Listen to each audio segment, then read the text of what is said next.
Afternoon, everyone. Welcome back to the Arsenal Alliance. What a game of football last night.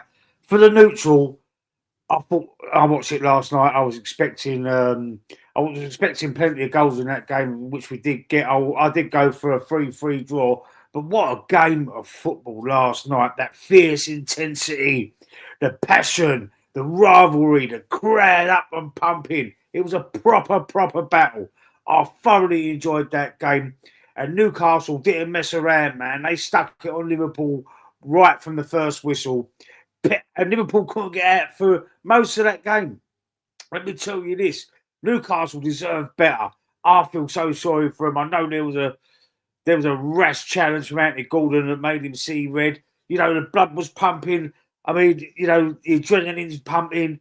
He made that challenge. He deserved to go. I'm not saying he didn't deserve to go, but I mean, in that moment, it was a little bit immature, really. But I mean, I'm not going to take anything away. Newcastle did not give up. They didn't give up. They carried on. They played with 10 men like they still had 11, and they were sticking it on Liverpool. And what Liverpool had to do, they couldn't cope with it. They was pinned back. They couldn't get out their own half. What they had to do, they had to slow them down. They had to slow it right down. And it's exactly what they did in about the 30th minute, 35th minute, something like that. Liverpool slowed it down, kept the ball in their own half, passed it amongst themselves, and then done a smash and grab counter, and Gravenberch put some 1-0 up. Now Newcastle didn't lose any heart in that. They didn't lose any heart. They didn't take their foot off the gas, and they still tried to keep it a proper game of football. They wasn't being cautious. They was going for the jugular. And I'll take my hat off to Eddie Howe. Even after, Anthony Gordon gets sent off right at the end of the first half. But so when they've come out for the second half, you think, right, listen, we've got to try and think something else. We've got to change our tactics. They didn't change their tactics. They tried again. Went, sod it. Let's go. Let's just try and play a game. Let's try and stick it on them still. Let's keep it going. But then, straight away in that second half, there was another quick counter attack. And TK puts Liverpool 2-0 up. And still, with 10 men, still down, 2-0 down to 10 men. They still didn't give up. And they carried on going. And then the player that I was hoping that Arsenal would sign this season, Bruno Guimaraes. He was outstanding. My man of the match. I'm not sure who got the man of the match in that game. I didn't actually see who got the man of the match, but I'll give it to him. I thought he was outstanding. He gets one back, and Newcastle are now, the tails are up again. They're now in a big fight, and they get one back, so it's 2-1. And then right near the end of the game, Ossala, substitute, comes on and he equalises for Newcastle. And they still don't give up. The injury time ball goes up. It's 11 minutes. I've seen other fans on here saying that Eddie Howe should have locked up at 2-2, and kept it. And, we can't win. We've got to draw that Tom Kent. And I've just been watching Shane Gooner's channel, and he's just said what it really is about Tom Canton, an idiot, really. But he was slating Eddie Howe for not locking up, doing what Arteta would do, locking up and then play for that draw. No way. I'll take my hat off. I'll take it off to Eddie Howe because he went for the winner. He went for that winner because Liverpool were penned back, even though Newcastle had 10 men. The crowd, it was electric. I felt the atmosphere from my front room, mate. I'm telling you, the crowd was up for it. The crowd were electric. And then, unfortunately, a sucker punch attack from the 16-year-old substitute gets the winner right at the death, the 100th minute, But, I mean, I'm not going to say Eddie Howe made a mistake. I'm not going to say Eddie Howe should have shut up shop and locked it off and because they only had 10 men or whatever and played for that draw. No fucking way. Because I tell you what, they had a chance to go and win it. They had a chance because Liverpool couldn't get out. Liverpool for I'd say 35 minutes of that second half, mate, they could not get out of their own half, even in injury time. The only time that they did break through was when they scored. And, you know, it is a late sucker punch. Liverpool done what champions do. They soaked up all the pressure, hit him on the counter. And you know, it's when you're champions, things like that go for you. You know, things like that happen, and you know they did not deserve to win that game. And I do feel sorry for Newcastle. I do. There's fans on here I've seen that don't feel sorry for them because they feel that they should have locked up. Why play negative? Why play negative when you've got the team that you're playing against on the ropes? On the ropes, you can go and get 3 points instead of playing for one. I don't understand some people's mentality. That to me, football's about winning. Football's about playing. Football should be all about these tactics where you lock things up and you like this and that and you're negative. And football's supposed to be entertaining. People pay their money to be entertained. Do you know what I mean? I can't understand these people that like the football that should have locked it up and you know and earned a point. I agree with what Eddie Howe did there. You would never, Arteta would never do something like that. Arteta would play for a draw away at St James's Park from the off. Right, I bet when we go to Anfield, excuse me 1 second.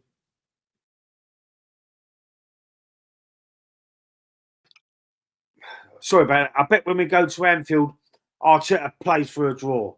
See me, after watching Liverpool last night, seeing how they played and seeing how they can have a go at you've got to go at Canute, the defender there. You've got to target him. So to see how they was playing yesterday, you've got to go for the jugular. And I don't think that Arteta is going to do that. I really think he's going to basically play for a draw. It's going to be boring. It's going to be backwards, sideways. You know, this intricate, stupid passing in their own half and trying to progress the ball up the pitch like that. You've got to be direct. You've got to have a go at Liverpool. They're susceptible. You see from that game last night that, you know, you can have a go at them. Their defence is a bit of a frailty at the minute. Van Dijk is not as good as what he has been over the past ever since he's been there. I mean, I think is he falling off a cliff a little bit? Maybe he's going backwards. Might be something to do with the age. He's still a world class centre half, but he wasn't on it as good as he has been. And I think you can have a go at him. He will probably, you know, come back because he'll be at Anfield. He'll probably be as strong, solid as usual. But I just thought last night he looked a little bit off his game, and Canute as well next to him. I think he's a man you got to target. You got to try and target him. He didn't play very well at all, and even in their midfield, the midfield didn't look as good as what it has done over the years. And I think it's a great chance for us to go up there to Anfield and have a go at them and win this game.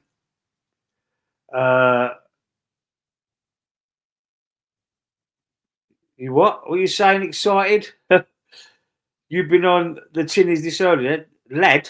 No, I'm not a lad, mate. I'm nearly 50 years old, and no, I haven't been on the tinnies. I haven't been on the tinnies, mate. I'm just having a chat about the game last night and how brilliant it was.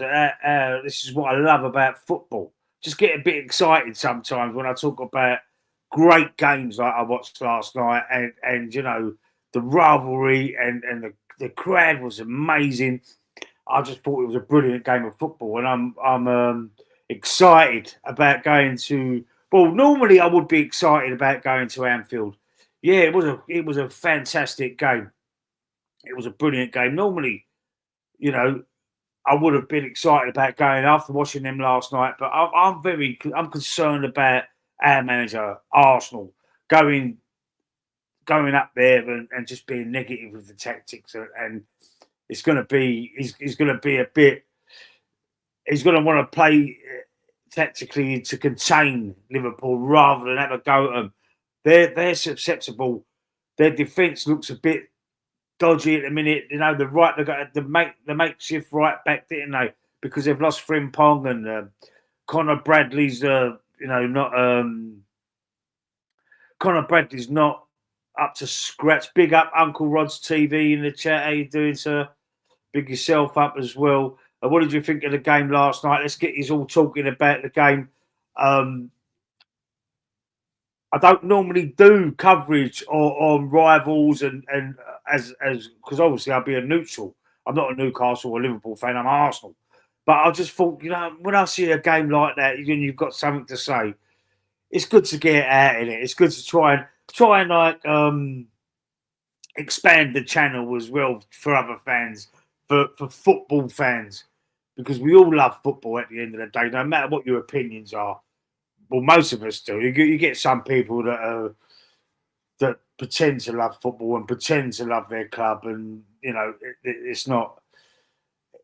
It's not always. You don't always get the best people giving their opinions, but I mean, this channel's all about talking about football and your love of football and Arsenal and other clubs as well. They're welcome. They're welcome in the chat. They're welcome to put their opinions in the chat as well. But I was just amazed by that game last night. I was looking forward to it. It's a game of the season so far, and I watched as much football as possible because even if Arsenal ain't playing, I'll watch any game. I'll watch it, and I was looking forward to this game last night, and it didn't disappoint. It didn't disappoint in any way, shape, or form, and it's always a great game. Over the years, the rivalry between Newcastle and Liverpool, it's always been a high-scoring game. I remember the 4-3s and the 4-4s, and it was brilliant. The Robbie Fowler goals and Shearers, and when they was playing against each other, it was great. And there's a lot of talk about this before the game being called the Isak Derby, because of what's going on with Alexander Isak. Now, this could have been, one of the reasons why it was even more intense. And Newcastle looked like they had the raving needle. The players looked like they was really angry because it was so intense. It was so like they needed to prove a point. Why do you want to leave us to go to them? I know they're the champions, but we're a great side as well, and we've won a cup last season. We're progressing. We was in with a shout in the top 4 for a lot of last season as well, with you in the team. I think they was also trying to prove a point. But if it weren't for Anthony Gordon's, rash challenge, it was a red card. But when the temperatures are boiling over, adrenaline's rushing through your skin, it is a little bit hard to control yourself sometimes. And all right, it was a bit immature, it was a bit stupid from Anthony Gordon, but I'm not going to blame him. I'm not going to slag him off for it, because he did. I don't think he intentionally meant to hurt Van Dijk, which Van Dijk wasn't hurt. He did have a stud scratch down his calf, and the red card was well deserved. But I don't think there was any malicious intent in the chat. He just mistimed it. He knew he was going to go.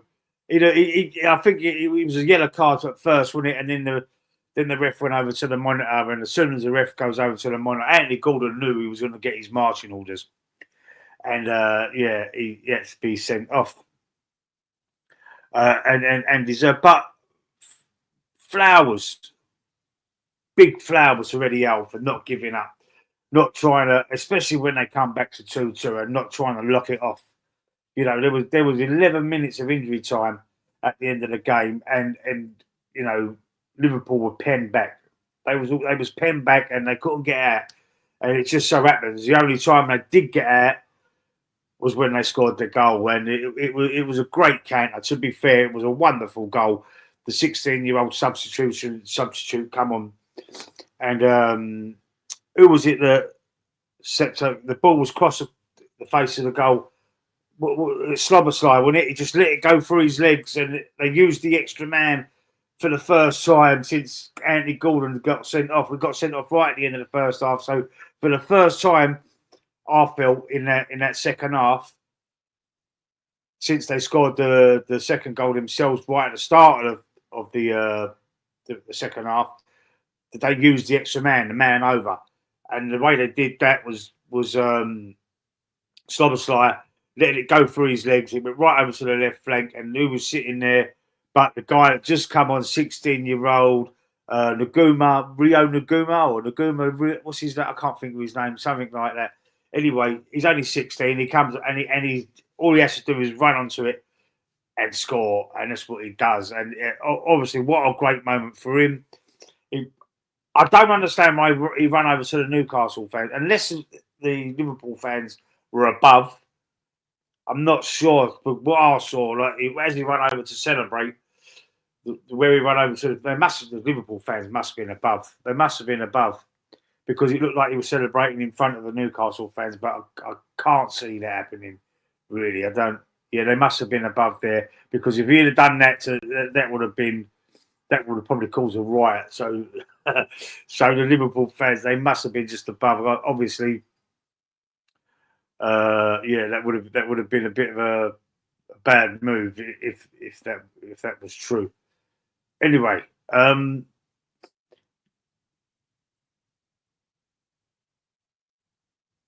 had something else I was going to say. I've lost my train of thought. I had something else I was going to say. Right, so that's it for that game. I mean, I was very impressed with the game. It was exciting. Game of the season so far for me. So now let's go back to Arsenal. Now, Arsenal, there's some news come through that Sammy Lokonga could be leaving Arsenal to Transport with talks ongoing with a possible loan with an obligation to buy at the end of the season. That news has just broken. Other news in the pipeline is Jacob Kiwior. His move to Porto is progressing. Apparently, you don't know. Nothing's been absolutely confirmed yet. I haven't seen anything being absolutely confirmed with that yet either. But it looks like Jacob Kiwior will be leaving the club and going to Porto. Alexander Zinchenko's move. There's a few clubs interested in him, but there's no movement on that. I haven't heard any extra news on that yet either. And the Bayer Leverkusen left back coming in, Hipaki or something, Hipaki. I don't know, he's a left back stroke, left sided centre half. That move is apparently progressing as well as talks ongoing with that one. That one's said to be the contracts, the terms, the players' terms are apparently agreed with that one as well. So it looks like Arsenal are going to finally sell Kiwior. It's been on the cards for the whole summer that he was going to be leaving. I think he's asked for a transfer, to be fair, because he wants more football, and he come on for the back end of the last season. He played actually for about 4 months, I think it was, when Gabriel went out injured, and he done a decent job, but he's not on the levels of Gabriel Magalhaes. He's not on them levels. But we do need something there. We've got Mosquera in. He's a right-footed centre back, but apparently he does play on the left side of the centre half partnership. But if he's a right-footed one, I'm assuming that he's going to be there for Saliba and this new player for Bayer Leverkusen is going to be coming in to replace Kiwior for the backup for Gabriel. And I think that we do need that. We do need to rotate them players. We can't keep overplaying these players because, as we've seen with the likes of Kai Havertz and Bukayo Saka, who picked up another injury each.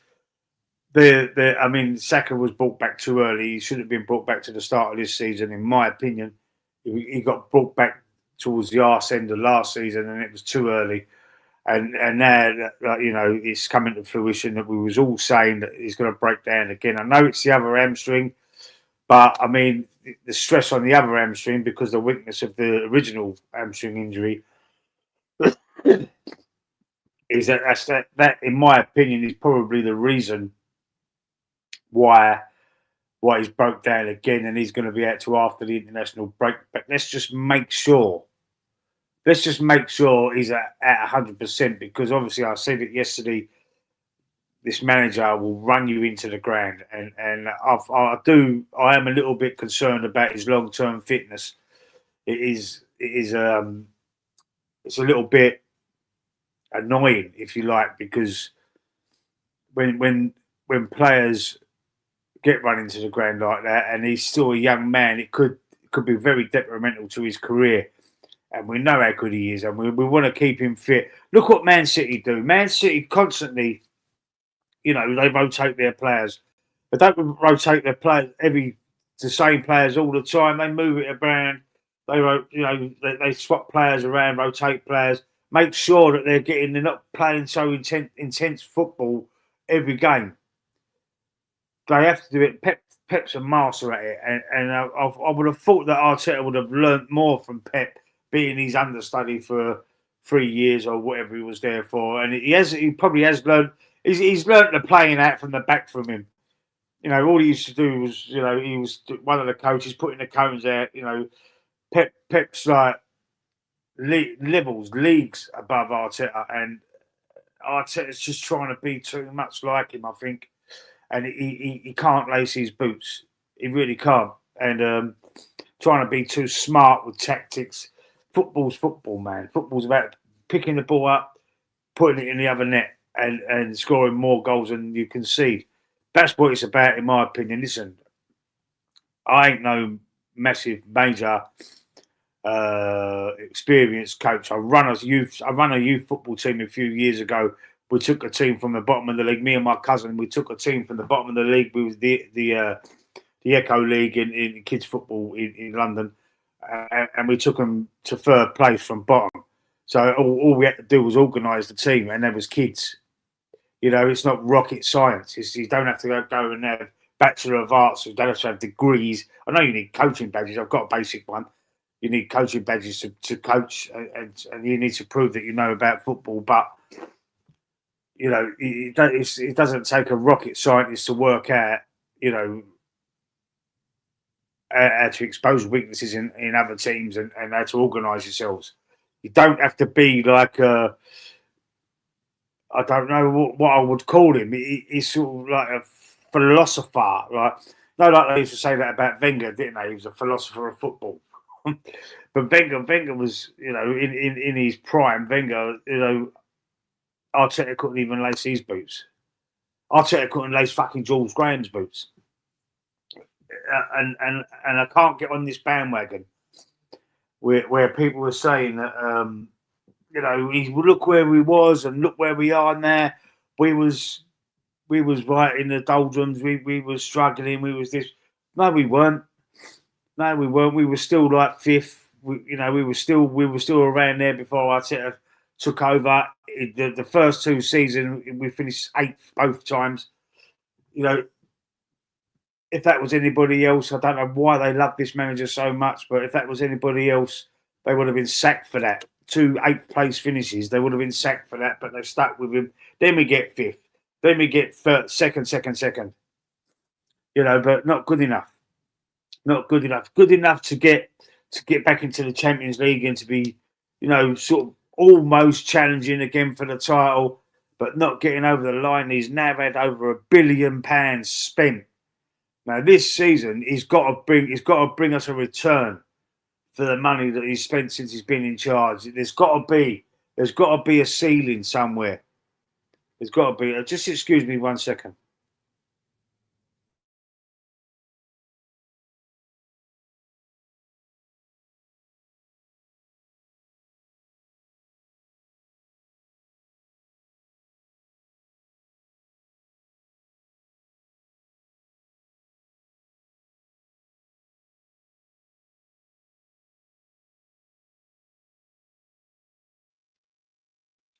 Yeah, sorry about that. Yeah, there's got to be a ceiling somewhere.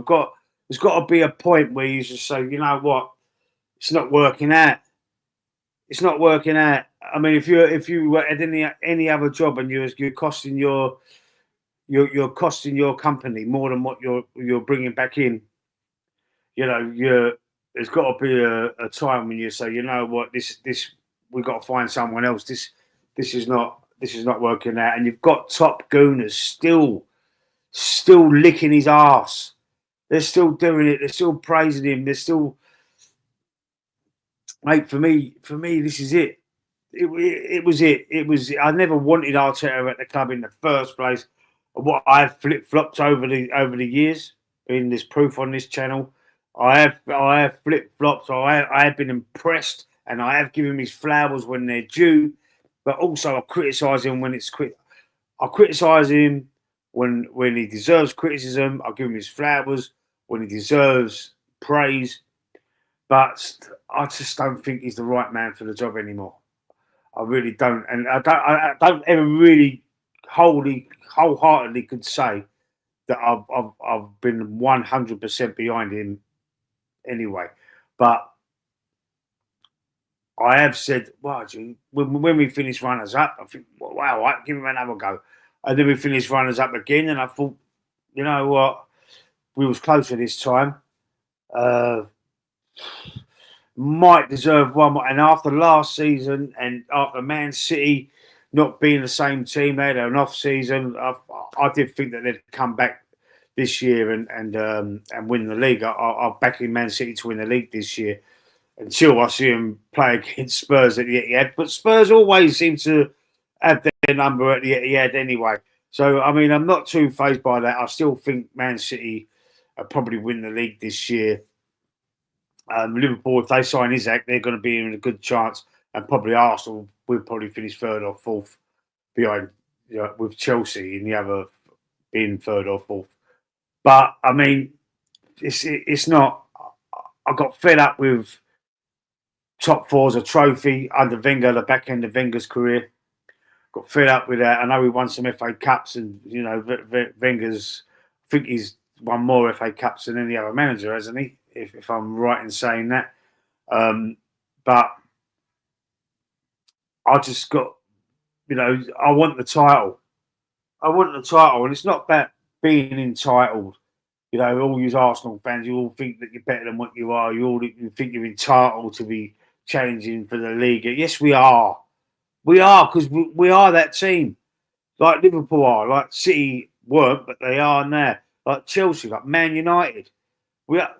It's not. I'm not trying to be derogatory in saying this, but when there's teams like the West Hams and the Southamptons, whoever, Sunderlands, the Burnleys, and teams that all due respect to you, but the bottom half of the league. When have they ever been in title races? They're the sort of team. We're not on. We're above that level. All due respect, we are one of the teams that should be challenging for the title every year. The other team, I loved it. I loved it when Leicester won the league. I thought it was amazing. It was surprising, but it was a good surprise. The Arsenal should have won the league that year and all, finished runners up that year. That should have been another year when we won it. Like last year, we should have won it last year when Man City fell off the cliff. But what happened? Arne Slot come in. Didn't make any. Well, he did sign Chiesa, didn't he? That was the only signing he signed, and he took that team. We already had the players. He took that team, and he won the league clear by 10 points. They was top of the league for when they got to the top of the league. They didn't look back, did they? Liverpool, and they've done a fantastic job last season. So I think with a manager coming in, we've got the players. Arsenal have the players already. We've got the team to win the league, but we haven't got the right manager. Under this man, this is going to tell you everything you need to know. All you top Arsenal fans out there that want to lick Arteta's ass, this game at Anfield on Sunday will tell you everything you need to know about this manager.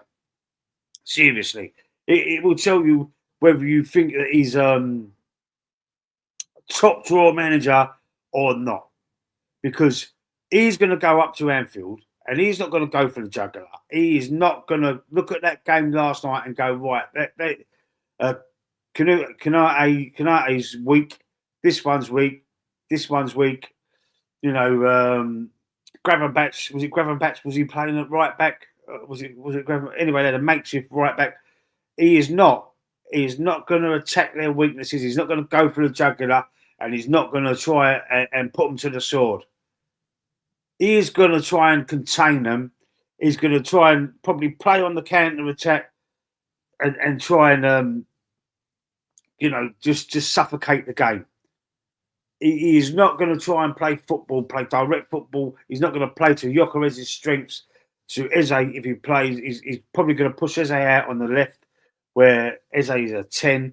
He's gonna if Odegaard probably will be fit because it's not a serious injury. If Odegaard is okay to play, he's definitely 100% going to play, and he's the weak link in our attack at the moment. Odegaard, for me, he's got to be dropped. He's been poor all through pre-season. He was poor against Leeds. He was poor against United. He was poor when he came back from his injury last season. I'll tell you what. The first game he come back, it was against Chelsea. He had a decent game. Since then, he's been shit. He's been utter fucking shit. The through balls, not finding anybody. Shots miles wide or blocked. And he keeps stopping. He slows the game down. He keeps putting his foot on the ball, looking around, passing sideways and backwards. Drop him out. Put Nwaneri on there at least. If you're going to use Eze on the left, put Nwaneri in for Odegaard. He's not going to do that. Because they're positive, forward-thinking, attacking players. Odegaard's more of a what is it? A containing player. Like I was saying, where he just likes to slow things down, look around, and just play like a slow build-up. He's that kind of player. He's not creative. He was a creative player. He's not creating anything anymore. I don't know what's happening to him, and he seems, and he's our captain, which he shouldn't be. People are arguing the toss with me all the time about Arteta and Odegaard, and they're the two people at this club, player and manager, if I took over, like if I bought the club, for example, they'd be the first two that I'd want out. You'd want Andre Alberto's doing wonders in this transfer window. We're signing players left, right, and centre, but he needs a proper manager to work with him. Like to get Diego Simeone at Atletico Madrid. I know, I get that. Diego, he's a very defensive-minded coach as well, but they're still winning games. He's won titles there, won cups. What's Arteta done? What's Arteta done? There's plenty of managers you can go for. People say, "Who would you?" I couldn't tell you the names of managers that I would actually right this second go for because I don't know who's available at the moment. But where did Arne Slot come from? Who'd heard of Arne Slot before he came to Liverpool? Really and truly, who watches the Dutch league? Not a lot of people. Not a lot of people. Not a lot of English people anyway. Like who live in England and the Premier League's our league. There's not a lot of people that watch the Dutch leagues. There's not a lot of people that watch other foreign leagues. I know there are people that watch the Dutch, the Bundesliga, Italian leagues, the Spanish leagues. There are a few, but I'm just saying, like on a religiously like study and watch every league over. There's not a lot of people that do that, and I'm saying that we could pluck a manager out from anywhere. We could pluck a manager out like what Liverpool did, and with this team, if you've got a manager with an attacking philosophy, not such a negative philosophy. I mean, Arteta can attack. I'm not saying he can't, but I mean, he's very, very stubborn, and he's got a system, and he's not utilising the squad that he's got. He's not the players he's bought have regressed. I fear for Gyökeres, Eze. They're not going to be used correctly. They're not going to be used we're not going to get the Eze that was at Palace. It's going to be a different. He's going to use him differently, and that's what's concerning. And the players ain't going to be used properly. under this manager, and it is worrying. It is worrying. Let's hope I'm wrong. If I'm wrong, I'll take my hat off. I really will, and I will put my hands up, and I will say, well, all right, I was wrong. But the PTSD from previous seasons, and the way we've dropped off, and last season, because he's decided to lock games off and 1-0 and try and just lock it off and play for that draw, or 2-1. We was in 12 games we was winning. We wound up either losing them or drawing them last season. All through last season, we had 14 draws last season. If them 12 games, right, that is 24 points thrown away. We win the league. We finished 10 points behind Liverpool. So from winning positions, we lost 10 points. So we would have had another 24 points. Or that's the maximum. But I mean, we might have drew some of them.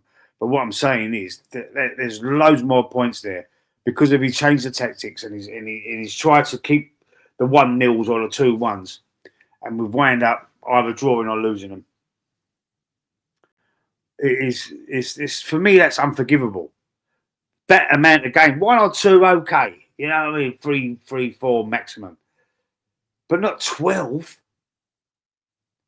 That's nearly a third of the games of the season. It's nearly a third. Nearly a third. Think about that. It's almost a third of the games of the season that we should have won, but because of technical changes and just negative tactics as well, we wound up either losing or drawing them games. And for me, it is unforgivable, and I can't get my head round why he's not being. There must be something. Something has got to change this season, and with all these new players, 7 players or however many players we've bought, with all these new players we've got now, it's got to be make or break, shit or bust. It's got to be, because if it ain't, then there's something fundamentally wrong at the top. There's got to be. There's something wrong, because I can't say, you can never say that the manager's not been backed, because he's been backed with 1 billion. He's been backed with 1 billion, and if mate, I'll tell you what, I reckon even Graham, if you give Graham Potter 1 billion, he will win the league. You give any manager that sort of money to build a team, to build a squad, they'd win the league. I just don't get the appeal. I don't. The amount of players that he's bought as well, Arteta, that ain't worked out. There's loads of them. I mean, I can't go through them. I ain't written down, but there's loads of them. There's players that he's bought that have hardly played, and he's gone out on loan and have just been absolute crap. Fabio Vieira, Sammy Lokonga, Nuno Tavares. There's a couple of defenders. I can't even remember their names. Seriously, because I just forgot about him because they was that poor. Look what he done to Smith Rowe. Smith Rowe was an amazing player, regressed. Martinelli was an amazing player, regressed. I can't get my head round why it's half and half of the fan base. Why half of the fan base is still saying, no, he's the man, he's this, he's that, best young coach in English football. He's not. He's a mile off. He's a mile off Eddie Howe. He's miles away from Eddie Howe. If Eddie Howe was at Arsenal and had $1 billion to spend, we'd have won multiple leagues. Look at the way he played against Liverpool with 10 men. He didn't give up. He didn't give up last night. And I tell you what, kudos, mate. Flowers, Eddie Howe. Don't listen to none of these fucking arseholes who say you should have locked it up and, if you can't win, don't lose. Play for the draw. Fuck playing for the draw. Play football, mate. Play proper football. This is what Arteta's got to learn. Arteta's got to learn this. This is not fucking rocket science. I keep saying it. I know I'm sorry to bore you with it, But it's not rocket science, mate. You've got to do that. You've got to try it. You win games and win leagues and win titles, win cups, win competitions by scoring more goals than you concede, by winning games. You don't win titles by drawing too many. You don't playing for draws all the time. All right, we when we was invincible, we got 12 draws. All right, I concede that, but we won the rest of them. We won 26 games with that. We didn't lose any in the league. Do you know what I mean? And I don't think it wasn't a philosophy that if you can't win, don't lose. It wasn't that philosophy. It wasn't, because we the games we drew, we didn't play for draws. We played to win, and the other teams drew against us.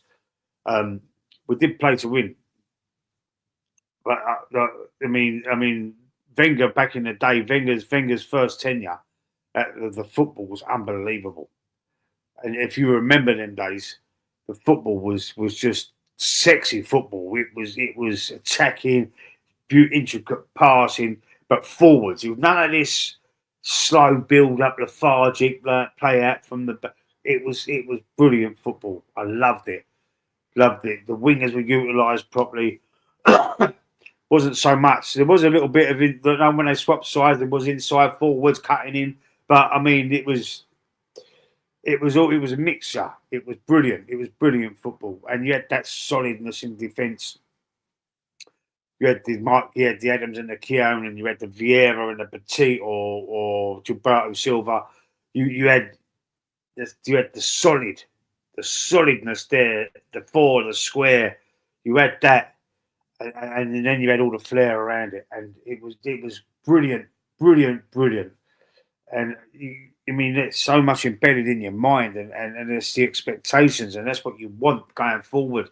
And you think that a young manager like Mikel Arteta, who played for Arsenal, knows Wenger's football, knows how much Highbury, how close the fans were to the pitch and how intense it was there, and he knows what the fans want. He knows, and all this trying to be smart about things, about playing. You never walk alone at the training ground before we go and play at Anfield. Doing pickpockets, squeezing lemons, fucking all these sorts of shit, pickpockets and whatever else is. I don't get it. All these newfangled fucking philosophies, and just go back to basics, mate.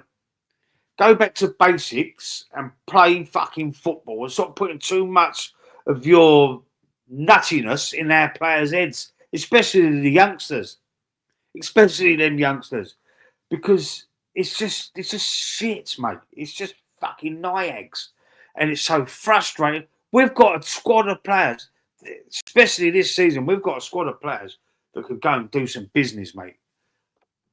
Could go and make us proud. We can go and win a league. We can go and win a Champions League. We've got a squad capable. It might not be the best squad in the league or in Europe or whatever. There's much better players out there all around Europe and in the league and in the Premier League. But we've got a squad capable. 100% we have. But you've got, and we've got the squad is now deep enough for you, as long as you don't sell too many players, to do the rotation and give other players breaks so they're not fucking overplayed and running to the ground. We've got a great chance, but we've just got the wrong man at the top. We've got the wrong man at the top, because I'm telling you now, it's not going to be long, and these players are going to start breaking down. They are, because they're going to be overused again. As we know, Saka already, second game of the season, fucked. God knows what's happening with Kai Havertz. All right, I'm not Kai Havertz's biggest fan, but I mean, he's rushed back from injury. Boom, knee's gone again. It's only a matter of Ben White. Ben White, he's fucked. How long's he out for? No one's saying anything about Ben White or Havertz. They're all saying about Saka. No, it's only going to be for all trying to pacify us, but it's only going to be like 4 weeks. It's only a grade 1 hammy. No, mate. No, mate. He's. I'm worried for Saka. I am. I think. Gosh, it's frustrating, man. It's so frustrating. We've got to have someone who cares about the players. We need a manager that actually cares. There was something Shane Gooner said as well that resonated with me, and I did say it yesterday as well. I don't know if anybody watching this saw me say it yesterday as well.